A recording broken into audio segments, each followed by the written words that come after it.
This was something people had been asking me to do for ages, and after a lot of searching, I finally found 3 stories that take place during school lockdowns. The first incident happened on an ordinary Friday afternoon in my AP Calculus class at Brookfield High. It was 7th period, the last stretch before spring break, and everyone was restless. We didn't have a test that day, unlike a lot of the other classes, so our teacher, Mr. Hartman, who was always relaxed, decided to pass the time by putting a trivia game up on the projector. We were halfway through a brand logo quiz when it happened. Right after my friend Jonah shouted the answer, "Adidas," the intercom crackled and the vice principal's voice came on. He sounded terrified. He told teachers this was not a drill and to initiate a full lockdown.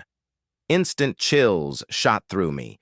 Even Mr. Hartman, usually the calmest guy in the world, looked shaken as he shut off the lights and hurried us into the corner of the room. We sat in complete silence for a couple of minutes. Then the buzzing from the electrical panel in the back of the classroom suddenly stopped, meaning the school had cut the power. That was when reality hit us. Whatever was happening was serious. A few minutes later, we heard a man screaming somewhere down the hallway. 2 girls immediately burst into tears. The screaming got louder, and then there was a violent banging against the lockers. The man's voice echoed, shouting threats that made my stomach drop. When the pounding shifted to our classroom door, one of the girls let out a terrified, "No!" The man started yelling for someone to open the door, hitting it harder and harder. Those moments felt endless.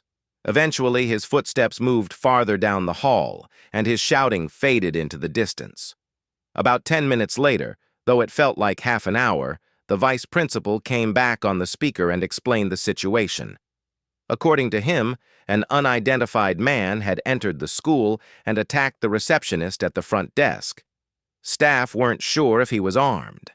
At that time, Brookfield High didn't have security cameras or a locked entry system, so anyone could walk inside. Staff searched the hallways but couldn't locate the intruder. Teachers were told to continue class but keep the doors locked and not allow any students to leave. Later that night, a custodian reportedly found a man sleeping inside a storage closet on the far end of campus. Rumor had it that a large revolver was visible in his jacket pocket. The custodian must have startled him, because by the time police arrived, he had vanished. As far as I know, no one from my class ever learned whether he was caught. I just hope he eventually got the help he clearly needed. The second story happened at Fairview Middle School, which had 2 lunch periods, one for 6th graders and half the 7th graders, and another for the remaining 7th graders and all 8th graders. The lockdown took place in early October on a gloomy, rainy day. During the first lunch period, I heard 4 loud bangs. I thought it was thunder, but the entire cafeteria erupted in screams. Campus security rushed in, shouting for everyone to get into the auditorium. Kids who were in line for food had to throw away their lunches and run inside. The auditorium was huge, with an entire rear wall made of glass windows. As we were herded in, staff quickly pulled down the heavy curtains, and teachers covered every exit.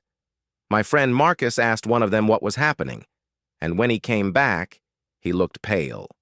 He told us that across the street from the school, in a row of small houses, a man had barricaded himself inside and was threatening to harm himself and any officers who tried to remove him from the property.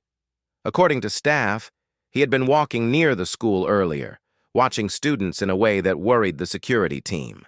We later learned that the man was a registered offender, which only made the situation more unsettling. We remained locked in the auditorium for nearly an hour, missing 2 entire class periods. After authorities resolved the standoff, teachers escorted each group of students back to class 1 room at a time. A friend of mine, Hannah, later told me that the man lived next door to her. The previous Halloween, she had seen him standing at his window, cutting his arm and writing a message on the glass in blood. She thought it was just a disturbing Halloween decoration at the time.